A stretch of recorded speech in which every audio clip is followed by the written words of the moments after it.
Okay, so this week we are going to talk about Shor's factoring algorithm. But before we get there, we have to talk about the quantum Fourier transform. Now,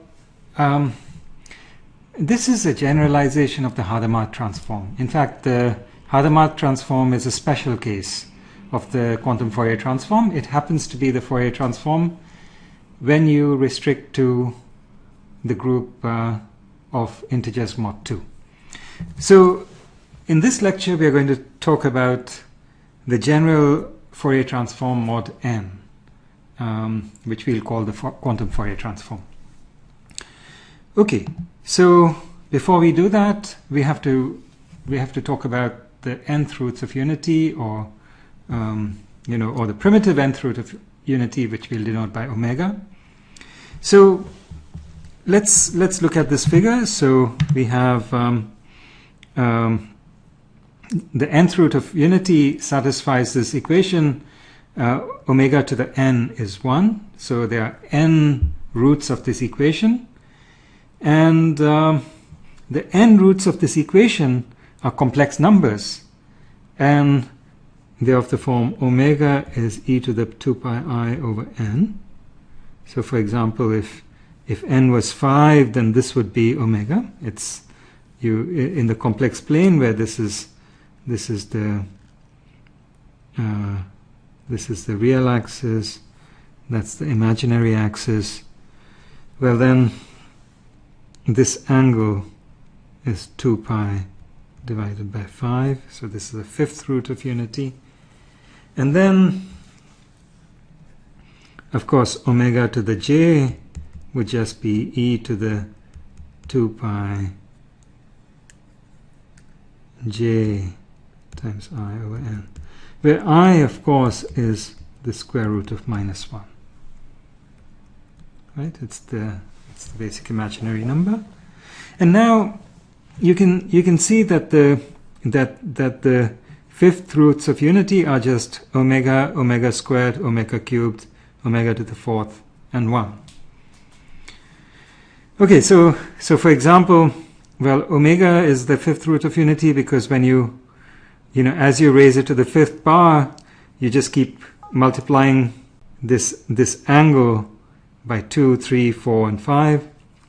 On the other hand, omega squared is also a fifth root of unity because when you multiply this angle by 2, you get omega to the fourth, then 6, then 8, and then 10, back to 1. Okay, so make sure you understand, you remember your nth roots of unity. And now the Fourier transform, or the discrete Fourier transform, is this n by n matrix. Okay, so here's the way to think about it. It's normalized, so we want it to be a unitary matrix, so you normalize by 1 over square root n, and it's this n by n matrix where the first row is all 1s and the second row is 1, omega squared, omega squared, so on up to omega to the n minus 1. The jth row is 1, omega to the j, omega to the 2j, and so on. So in general, f sub n is an n by n matrix whose j kth entry is omega to the j times k, right? Where omega is the primitive jth root of unity. Omega is e to the 2 pi I over n. Okay, so that's our Fourier transform. It's a unitary transform. Okay, so now let me just tell you how one shows that this is a unitary transform. Well, what we want to do is we want to show that it's unitary. We want to show that, of course, we want to show that the norm of any row or column is 1. And we want to show that any two distinct columns are orthogonal. Right? So, well, the basic, there are two facts that we use to show this. What we're going to show is that,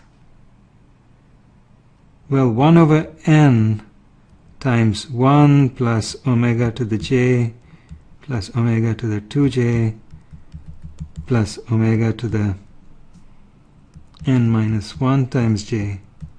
If you sum this geometric series,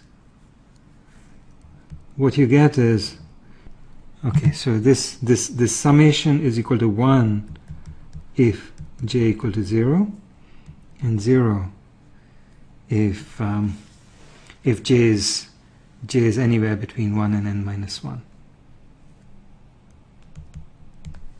Okay, so if you look at j between 0 and n minus 1, then this sums to 1 if and only if j equal to 0, and otherwise it's 0. Okay.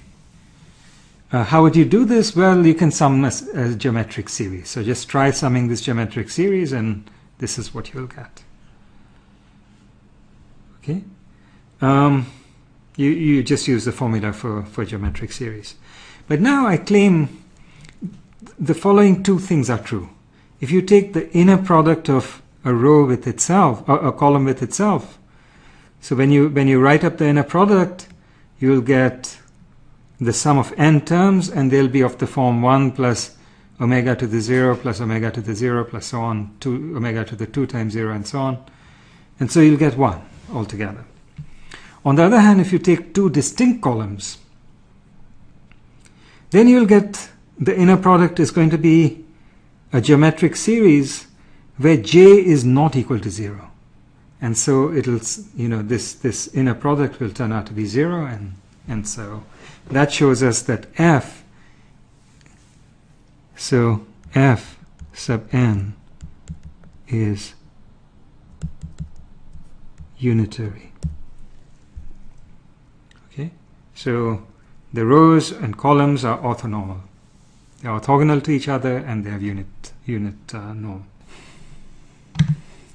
Okay, so let's work through an example. So let n equal to 4. So omega, which is the primitive fourth root of unity, is just I, right? It's square root of minus 1. And so now what does f4 look like? Well, we have a normalization factor, 1 over square root n, so that's a half. And then our matrix look like 1, 1, 1, 1, 1, I. And then I squared is minus 1, I cubed is minus I. 1, I squared is minus 1, I to the fourth is 1, I to the sixth is minus 1. 1 I cubed is minus I to the sixth, minus 1, I to the ninth is I. Okay, so that's what f4 looks like. And now let's see what happens when we apply this unitary transformation to some superposition. So what does our superposition look like? So remember, we are working mod 4, so our superposition is alpha 0, 0 plus alpha 1, 1 plus alpha 2, 2 plus alpha 3, 3, which we can write as alpha naught, alpha 1, alpha 2, alpha 3. Okay, so what should we take this to be? Well, so suppose our initial superposition was just that, right? So alpha 1 was 0, it was 1, all the others were 0. So then our new superposition looks like 1/2, and then we'll pick up this second column, right? So it's 1 I minus 1 minus I, which is just 1 over 2, 0, plus I over 2, 1, minus 1 over 2, 2, minus I over 2, 3.